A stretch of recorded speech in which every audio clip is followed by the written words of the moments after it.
All right, welcome to the second video in the series. And in this video, I'm going to show you how to start blocking out the palette of color or the textures for your character. Now, what you see here, obviously, in my personal project, it is quite different from what we had in the previous video. So let me just bring in a reference here. So I'm using PureRef just to collect images as I work through this. And I would recommend this like on a side note that you can also take screenshots so you can evaluate your process as well and keep it as, you know, documentation is pretty important. So anyway, this is what we did in the last video, or like I showed you how to create this type of details. And what I have now is exactly the same thing, but now it has color. Now, this is the first step towards creating intricate and, you know, very complex textures, is to block out the basis of it. So what I've done is, you know, add colors that I think would work quite nice with the rest of the body. And obviously, because I set everything up in a non-destructive way with multiple layers, it is really easy to actually just assign colors. So this is what we're gonna do first. And then I'm gonna show you some really cool techniques to add this type of graphics directly from Illustrator files, which, you know, makes it really nice and simple to work between the two applications. So first, let me just go ahead and break this down a little bit so that you can see what I've done in here. So let's isolate the head so that we can work in something more specifically. So I have these from the previous video, and I have two folders. One that covers the general helmet, or the back side of things, and then the second one that covers anything inside the face. Now, you might be working on something completely different, so ignore the names face and helmet. It's just a simple way for me to know that anything that I put in the face folder is within this region right here, and anything that I put outside is kind of like the helmet. Now, what I've done is, if I open up these folders, you see they're just basically fill layers. This has like sub folders, but all of them are fill layers, right? And each layer has a specific mask. So if I hide this mask, for example, for the mouth guard, so this bit right here, right? Let's go ahead and press the Shift key and click on the mask. It sort of hides it, and you know, it's just a fill layer that is covering the entire face. But because I use the anchor points to reference just this bit, it is using that area from the deformation. So again, this is kind of like the behind the scenes, or what I'm going to show you in this video. But now let's go ahead and do it in practice so you understand what I'm saying. All right, let's go ahead and let's hide all of this, right? And let's go ahead and create a new folder. So I'm going to call this folder face. And let's create another one straight away, and let's call it helmet. Okay, and I'm going to give it a yellow color to the helmet and a blue color to the face, just so that I can recognize things. All right, and into the face folder, I'm going to click on a fill layer, right? And I'm going to call this one base. Now, the base layer is going to have a couple more attributes or channels than the rest. So I'm going to enable the color, the roughness, and I'm going to leave the height as it is. In fact, just color and rough would be more than enough. So that way I can control the entire roughness of the base. So I'm going to keep it simple, something like this, and then I can change that afterwards, since my character has a pretty shiny, sort of like plastic, look to it, or like vinyl look to it. And then I can choose the color that I want to use for my base. So I think I'm going to go for like this sort of bluish tone anyway. Yeah, perfect. So this is going to be the base of my face.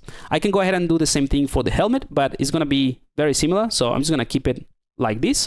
And now let's create another layer, and let's call this one top visor, right? So this little cap here, right? And this is going to be just color. So I'm going to hold the Alt key, select just color, and this is going to be, let's see what color I had for this. It's trying to do the same thing. So it's kind of like this purple thing. So I'm just going to select that one as well. Okay. Go back to what I was doing. Cool. So we have the base and we have this top visor.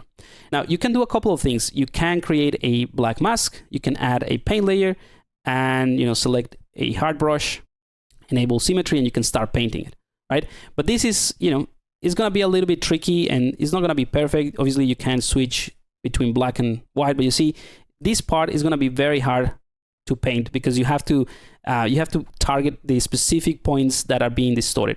So this is not the best way of doing it. Fortunately, again, because we've been setting things up in a non-destructive, nice way, we can reference this exact point, or this exact shape right here.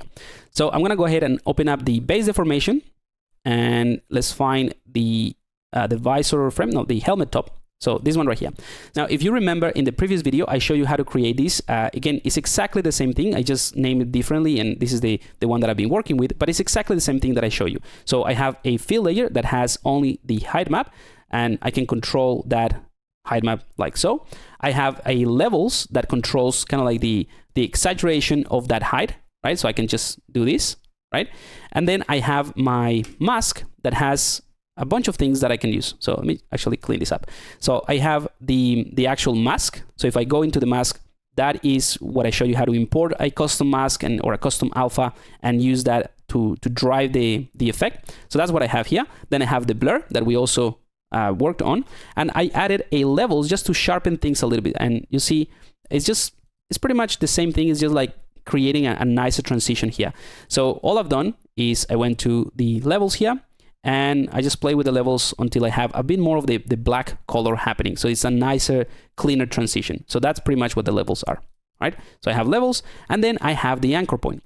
So this is the next step that I would recommend you do. So after you have all the deformation in all the layers, and you're gonna start adding color or blocking out the palette like I'm doing here, you can start creating these anchor points on each one of the masks that you wanna reference. And all you have to do to create this anchor point is going to the magic wand and click on anchor point. So this is going to drop this anchor, you see, just a duplicate in here, and you can double click them and add any name that you want. So right now it's just using the same name as the layer, so helmet top, and it's just adding the mask in there. And the names are important because when you have multiple ones like I'm gonna have, it's important to recognize where they belong or what layer they belong to. And once you have the anchor on your mask, I'm gonna go to the fill layer. I'm gonna go to the mask of that fill layer, and I'm gonna click on a fill or add fill, right? So this adds kind of like a gray color over the entire thing. And I'm gonna click on the grayscale, go to the second tab here where it says anchor points, and as I hover over, you see that on the layer stack, it sort of highlights the ones that I'm hovering over, but I know it is the helmet top mask because that's how I name it. So I'm gonna click on that one, and straight away you see I have the color or the purple color restricted to only this area, right? And it is not perfect. I mean, it's not the same sort of color that I had in here, right? You see this one is a lot sharper, and that's the next thing that we're gonna do. So let's go ahead and do that. So you might already be thinking, cool, this is looking good, and I can just simply go ahead and add a levels and adjust this. However, and a really cool thing about anchor points is that when you reference something like what I'm doing right here, let's actually call it reference of the helmet top. So that is just kind of like easy to understand what I'm doing. So this layer right here is referencing this one right here. So if I press the Alt key and go into the mask of this one, this is what you get. And if I press Alt and click on the mask of this one, this is exactly what you get. So it's exactly the same thing. Now, the really cool thing is that if I press this fill layer that is referencing that anchor point, it also comes with levels. So I can click on the levels and I can adjust the levels of that mask. So it is as simple as that. So before I do that in here, let's go into the actual layer. So you can see if I push this back, you see how I'm just kind of like contrasting that original mask. And now we have a nice and clean color. So that's the technique basically. You create anchor points for the different pieces, then you create the fill layers, and then within the anchor point or the reference that you create, you can push the levels like so. Now, if you don't want to do that, let's undo that. You can totally have a new levels and do the same thing here, right? Because ultimately what you're doing is affecting the mask itself. So this is the reference mask, and then on top of that reference mask, you can adjust it. And again, this is a really cool thing and a very advanced way of controlling things that gives you a lot of control, because you're controlling this, the adjustment of this mask from a different layer. So you're not really affecting anything on the original mask. So if I click on this one, that one still has the smooth transition, which is what we need for the high details, right? All right, let's go back in here. So don't worry if I'm just going a little bit fast. I'm gonna do this a couple more times so that you understand the process again. The first time that you do it, it might be a little bit confusing, but anchor points are really, really powerful. So I'm just gonna show you this a couple more times. So let's go ahead and let's see what else we have here. So we have the visor frame. So for the visor frame, which is this one right here, I wanna have a different color. Let's see what I had in my original one. Okay, it's kind of like this color, and my base is actually different. So I'm gonna use this base. I'm gonna duplicate it, and I'm gonna call this one visor. And what I'll do is I'm just going to change the color of the base to this color, just so that I can keep things in the same way. All right. So this is the new base. So the base is pink, and the visor, which I'm going to also remove the roughness, is this blue color that I'm going to target to just these areas. Okay, and I can put this on top or below. It doesn't matter. It's going to use its own mask. So I'm going to repeat the same process. I'm going to click on a black mask. I'm going to click on a fill. So this is exactly the same thing that I did for the previous one. And let's go ahead and find the anchor point that I should have already set for the visor frame. So again, go to the visor frame layer, the one that controls the height of this specific detail, right? Open up the mask and let's go through it really quickly. I have the paint layer, which is what I showed you in the previous video with the path tool. So I can adjust this at any time, right? I have the blur to make things a bit smoother. I have the levels to contrast this a little bit. And this is not something that I did in the previous video, but you can. My blur is a little bit too intense in here. So I just added some levels to sharpen it again while maintaining the nice smoothness. So that's something else that you can do. And then I have the anchor point. Okay, nothing else. So this is called the visor frame mask. So let's go to the fill of my color and let's target that one. So it's called visor frame mask. So I'm going to click on that. And there we go. So now we have this nice color for the visor. And I'm going to go to the levels of that anchor reference. And I'm going to, push this down. Great. Now, I will do it one more time again, just to make sure that this is, the process is easy to understand and it is covered. But I just want to show you how powerful this is, right? So for instance, if I decide that I don't want to have these, this visor to be this thick anymore, and I want to make it smaller, I don't have to go ahead and paint the mask again or do anything at all. All I need to do is go back to my details or my base deformation or anything that I have in this folder. So let's select that visor and I'm going to click on the paint, click on my path, and I can just go ahead and say, yeah, I'm going to make this a different shape. Doesn't matter what it is. Something like that. And in fact, I just want to make it thinner. So I can just reduce or increase and make it thicker. If I make it thicker, I'll probably have to push this closer, right? But the whole point is that because I'm using anchor points, I can do this very, very easily, adjust things on the fly, and then the color, it is maintained in this area because it is referencing the deformation that I'm doing with this mask. So hopefully that makes sense. Let's undo that because that's breaking the whole thing. All right. And let's go ahead and do something else like the mouth guard. So the mouth guard here is just this bit right there. And I think this is using the same color as the top. So I'm going to go ahead and take this top visor that already has the color that I want. I'm going to press the Ctrl D to duplicate it. And all I'm going to do is I'm going to change the anchor point. So again, the mouth guard has this mouth guard. It's called mouth guard mask. So I'll just simply target that one. So let's go here. I'm going to delete levels. I'm going to take this reference and I'm going to switch. I'm going to delete that one and I'm going to switch to, here we go, the mouth guard mask. Click on that one. There we go. So now it is targeting that color and I can just go ahead and do this. Perfect. Now, one thing that I should mention though is that if you have the same colors in your blockout or in your palette, like I have in the top and on the mouth guard here, I can have the anchor points referencing in the same layer. I just have it in two layers in case I decide later on that I want to change this to a slightly bluish color, right? But if you want to, and if you're convinced that you want to have the same color, for instance, you can also take this reference and drop it in here. So I'm going to put it in there and hide it. All right. So basically, if I go into this mask, I'm going to go one by one. So I'm referencing the top visor or the top helmet thingy. Then I have the second one, which is the mouth guard. And then I have some levels. Now, the problem is that because I drag this on top, the mouth guard layer, the reference of that mouth guard is overriding what I have here. But this is another level of control that you have because you can actually have different blending modes for these filters. So if I want to add to it, so this I want this to be added to the previous mask, what I can do is I can set this to screen. And screen is basically like in Photoshop, if you have something that is black and white, the black color is going to be transparent. So I can set this to screen like so. And you see now we have the two different references and the levels affecting both at the same time. So I can go in here and now we have a single color that I can, adjust for the visor. So it is totally up to you. I personally prefer to keep it in a separate layer, on a separate fill layer, because I'll show you why. Because if you decide to do something else, whatever it is, let's say something random, let's add a filter, and I want to make this top of the visor, I don't know, a little bit warped, right? I can use the warp tool to create this type of effect, but this is also going to affect this one. So if you don't want to have that, because again, this is something that is being applied on top, if you don't want to have that, you'll need to start playing around with the arrangement of this. So you will need to take the warp and put it below the reference for the mouth guard. So now it is just affecting these, and so on and so forth. So it just becomes a little bit more, about organizing your project and make sure that you know what you're doing and how you're saving things and naming things correctly.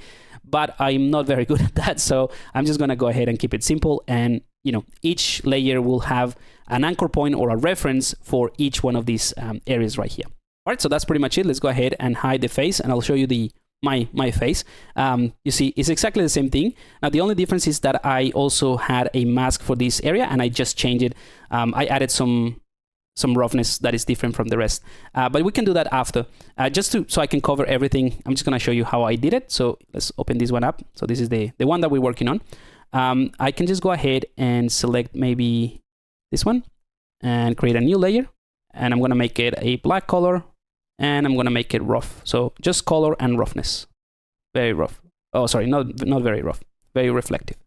All right. So let's go ahead and click on a black mask. And you can do this, just like with the path tool, or use other anchor points. I'm just going to keep it simple, and I'm just going to paint like this. Right? And I'm just going to show you something else that you can do with the anchor points. So this is just a quick way to cover that, but obviously, it doesn't look very neat because I just went over the edges. But this is again, one of the cool things that you can do with the anchor points. So this layer controls the color and the roughness of this area right here. And you can potentially add height and other things, right? But I want to clean this up. So because we already have this frame, right, we can also reference this and remove it. So let's go into the mask. So this is the mask, what I just painted, right? Just like manually painted that. Let's go ahead and actually, let me do it again because we can do things a bit better. So I'm going to right click on the mask, and I'm going to click on clear mask just to clear it. And instead of painting directly onto the mask, I'm going to create a paint layer so that I have control over it. So let's do that again. So I'm just going to paint this roughly like so. Doesn't have to be perfect. As long as you don't go over the, like that, but I'm pretty sure that's pretty easy to do.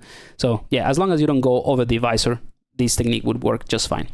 All right, so I have the reveal of this mask in this paint layer. So if I press Alt, I can see the layer. And now I'm going to go ahead and click on a add fill. So again, this is the way that we reference the anchor points that we've done before. So I'm going to click on anchor point, and I'm going to try to find, here we go, the helmet top, not that one, sorry, the visor frame mask. That's the one, right? So this is referencing that shape, again, that we created to deform the base. And we can use this one to remove whatever we painted in the one below, right? So again, this is what we painted. This is the reference. So I'm going to take this reference, and I'm going to change the blending mode to subtract. I'm going to click on subtract. And what it's doing right now, you see, it is just taking that edge and it's taking that away. It's subtracting that from that random, well, not random, but like this very messy, quick way of painting. And it's creating a nice and clean mask. So now we have this. In fact, let's go back to the visor. I think I need to crunch these values a bit more so that we don't have this fade. I'm going to remove that. There we go.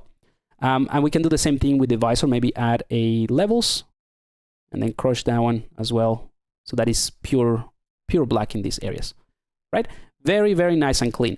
So this is the importance of setting things up in the way that I showed you in the previous video, right? That we concentrate on creating these details or any deformation that you have, and then we can go ahead and use simple fill layers and just referencing mask, right? So one more time, just to make sure that this is covered perfectly fine, the way that I created this fill or this visor is a quick rough paint, as long as I don't go over the edge. Then I reference that frame and I subtract that, right? You can play around with all of these blending modes, but subtract is pretty much what I need. It's just I need to remove that frame from that original paint. That's what it's doing. And then the levels to adjust the intensity of the mask, nothing else. All right, so that covers that sort of like first thing. Now let's go ahead and jump into the next tip, which is basically adding those nice Illustrator patterns. So I'm gonna collapse this and go into the helmet that we set up before. And let's go ahead and close all of this. We don't need that anymore. So in the helmet, I'm gonna go ahead and create a new fill layer. And this is gonna be the same sort of like green or bluish color that I had before. So I'm gonna press the Alt key just to target only color, right? And one thing that we can do is create a mask for the entire folder. So anything that I put in this helmet folder is going to be restricted to this area alone. So let's click on helmet and let's go ahead and click on black mask. And let's go ahead and add a paint layer. Now we can go to this tool right here, which is the polygon fill. And we can select this icon to isolate or to use the UV chunk. So that way is going to only use, if I press F4, is going to use only the areas that are defined by the UVs. So all of this. So let's go back in the 3D view, pressing F4. So I'm gonna click on this one, and that's pretty much it. Maybe inside as well. There we go. So now this mask right here, it is defining the areas of the helmet. So now anything that I put in this folder could be any color, right? Let's drop it in there. You see it is restricted to this area. All right, cool. Let's delete that one. So now we have the base. Let's call this one helmet base color. And we now can go ahead and play around with some of the cool patterns. All right, so this next tip is actually pretty quick. I'm gonna jump into Illustrator. And I just wanna show you a pattern that I created. So this is a tileable pattern. It's kind of like a random bunch of shapes. You know, I kind of like started with like an ocean theme, you know, with like a jellyfish and things like that. But then pretty quickly it became an abstract thing, and I quite like it, so I just kept it like this. But anyway, I just want to show you because this is a tileable texture that I created, or tileable pattern that I created in Illustrator, and I just changed things like the background, which is pretty easy to do. I just keep duplicating things, accessing this, and changing this to an orange, right? So I have a bunch of these things, right? And a bunch of these patterns. Now, the trick here, and what I find really valuable about this process, is that you can create multiple artboards. So if you click on this icon right here, I know this is not an Illustrator tutorial, but you can create artboards, and whatever you put in that artboard is going to be available to you in Substance 3D Painter, which is great. We can actually click on that one, and I'm going to call it pattern 01, or pattern blue, actually, like that, pattern blue. And then I'll do the same thing for this one. This is going to be pattern green. And this one, let's call it pattern, just so that we know what it is, pattern yellow. Okay, so we have 3 artboards, and you can do more. You can have an Illustrator file that has multiple artboards. Doesn't really matter. Now, let's go ahead and drag and drop this entire file, this Illustrator file, into Painter. So let's go back into Painter, and I'm going to drag and drop it directly into the character itself. You can do it into the library, like I showed you before with the mask or the alpha, but I'm going to drop it straight into the helmet. So let's drop it in there, and there we go. So we now have a nice pattern from Illustrator that looks really nice and sharp. I mean, we can increase the resolution. I'll show you why this is happening, or how to change that in a second. But this is just a fill layer now. So I can drop it into, actually, before I put it into the folder, actually, because this is a tileable texture, I'm going to change it from the UV unwrap none to repeat. So that way it repeats around the helmet. Now, it is not repeating at the moment because the projection is set to that warp projection, the one that is using, these things, or this manipulator, which again, you can use as well. But in my case, I want to wrap it around the entire helmet. So I'm going to click on this projection, and I'm going to click on triplanar, just to show you a couple of things. So triplanar is going to take that tileable texture or tileable pattern, and it's going to apply it to the entire helmet, which is not bad. But when you're using triplanar, ultimately the projection, or what this projection is just a box. Let's go ahead and scale this just to show you what it's doing. There we go. So it is just a box. So it is taking that pattern and it's projecting it from all the 6 sides of this box. So when I move it, I'm actually moving that projection. So that looks pretty cool, and and everything. But if you get closer, you'll see that it is actually fading between the projection of the top and the projection of the side, and that happens all around. So you have that sort of like smooth transition in here. And you can play around with the hardness of that if you wanted to. But, you know, if you make it fully like 1%, it's going to be very evident that seam. So instead of using the triplanar, what I want to use is the spherical, because this entire shape is kind of like a sphere. So I'm going to click on projection and select spherical projection. There we go. So now all I have to do is just try to place this. Let's actually open up this 3D projection just to reset settings, because I had it. I'm gonna set everything back to what it was. All right, kind of. There's something. Oh, there we go. So the scale is set to 1. I'm gonna push this like so, and trying to encompass the entire helmet with this spherical shape. All right.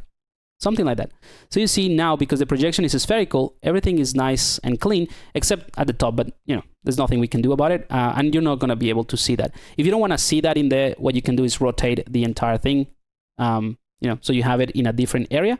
But in my case, I think it's fine where it is. I'm just going to go ahead and scale this down a bit.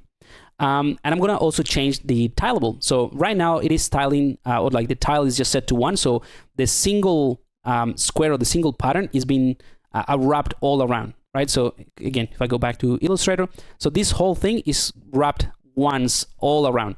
So I'm gonna click on tiling and push this so I can get more graphics, let's say, around. And you'll see this slightly distorted, so I can just compensate by distorting the projection a little bit. There we go. I think that works, maybe. Yeah, I think that works. All right, so that projection is looking good. And let's go ahead and get out of this so that we can see this clearly. And again, this is just an Illustrator file. Now, the cool thing about this whole thing, and this is the reason I'm showing you, is because let's collapse all of this. You'll see that the input is set to custom image. And then you have these file type specific settings. So if you click on that one, it allows you to choose the different artboards. I forgot to save the file actually. So if you want to have this, you know, names change, make sure that you save the file. I forgot to do that, so I'll just drag and drop the one that I already had, but it will come through like this. You see you have artboard 1, so I'm going to click on the second one, and it's just going to update to that green one that I had in Illustrator, right? And if I go to the yellow one, the last one, it has this one. So it allows you to, on the fly, if you have the pattern, if you set up your artboards, it allows you to switch between them really, really easy. And you can also change the resolution, just like I mentioned before. That I wanted to show you. Right now it's actually not too bad, but you can go ahead and change it to a custom resolution if you wanted to, or like the resolution of the actual asset, which is tiny compared to, you know, what I have. I'm gonna set it to 4K, so now it's nice and crisp. And you can also change the crop area. Mine is set to artboard, but you can set it custom. You can change the square. And obviously all of this is non-destructive because it is all part of this fill layer. So I'm gonna set it back to, let's actually leave it at auto. That's fine. And I think if you leave it at auto, it's just using the resolution of the project or the texture set settings.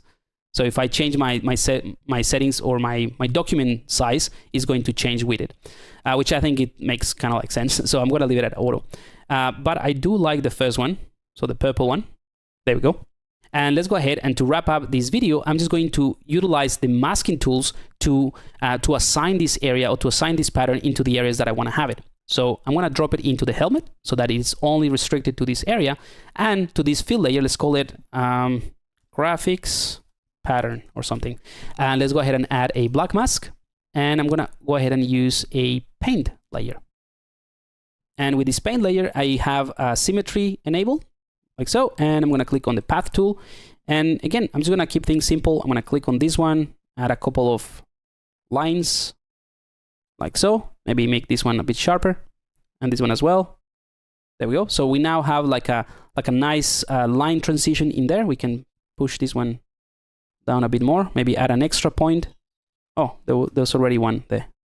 Push this one down. All right, so this is something that I like to do. I like to create a path to define a clean edge. And then for the rest, I can go ahead and add another paint layer and switch to my paint tool. You know, something with a larger brush size. Now that I have defined the edge, I can just freely paint this like so, right? This one is not as, you know, non-destructive as the other tools because I'm just literally painting. But it is somehow useful to have it like that, because it is still into a paint layer. So if I don't like it, or if I change things around and I need to edit it, for example, if I select the first paint that has my path tool and I select that, and let's say, you know what, I want to change this to be higher up, like so, for whatever reason, I still have this gap that I need to go back to the second paint layer, and I can just go ahead and paint it. Now, the same way, if I just go ahead and move this around, so let's go ahead and select the path, and I push this down like so, I'm revealing the rough paint, or the rough painting that I did before.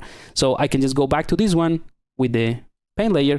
I can press the X on my keyboard to switch to black, and then paint, whoops, is that the one? Yeah, paint this one like so. Now I just need to make sure that when I do this, this one is going to be on top, so that it overrides whatever I do in the one below. So just a couple of ways of doing things, but just keep in mind that you know, when you set things up in a non-destructive way, like I've been doing, it makes it really, really easy. So again, this is the mask that is being created for this specific layer. Now let's go ahead and add a couple of lines just to start, you know, blocking out these shapes. So I'm going to show you what I mean. So in my helmet, I have these nice lines in here, and all of these ones are done with the path tool. So I'm just going to show you how to do that. Again, very, very simple stuff, but again, I want to cover everything. So let's go ahead and click on a new fill layer. And in fact, let's select the same colors. So I'm going to do a yellow for this, duplicate that one, and this is going to be a pink one. Alrighty. So for the yellow one, make sure that it's just color. Same thing with this one, just color. All right, so for the yellow one, I'm going to do the same thing. Black mask, paint color, select my path tool, and I'm just going to do this. So this is going to be a thick line that sort of covers the edge of that pattern, like so. And then I'm going to do the same thing. Maybe I can do another one. So let's click on another paint layer, and let's do this like so. Oops. And maybe they connect in here. All right, something like that. Now let's go ahead and do the same thing with the pink one. Black mask, paint layer, and I'll do the same thing maybe from here. And maybe this one gets here, and I don't know, just crosses this other one like so, just to make it a bit more interesting. And I can make this a sharper corner, but this one is too thick. So again, let's reduce that. And this is what I really like about this entire workflow, that, you know, you can go back and you're kind of like designing as you go. Like you're changing the idea of the design as you add things. And you can come back, and if it doesn't work and you think, you know what, this should be thicker, should be thinner, it's very, very easy to adjust. All right, so that is pretty much it. Let's bring in the face. So this is the face that we did in this video. So you see, you know, this is pretty much what I had, slightly different. So I just added a couple more lines, but it's pretty much the same thing, right? So all I've done, and just as a quick recap, is to create the fill layers, all of these fill layers that I have in here. And all of these fill layers are using a mask, and they're referencing a mask or a shape that we created in the base deformation. So that's all I've done to block this out. Now, obviously, you might not have as many details, let's say, in terms of the deformation of the surface. So you can just go ahead and block things out in the other way that I'm showing you, or the other method, which is just adding a pattern like so, or adding this type of lines, or just painting areas. But now we have like something solid that we can start refining and add details in the next video. So I'll see you there.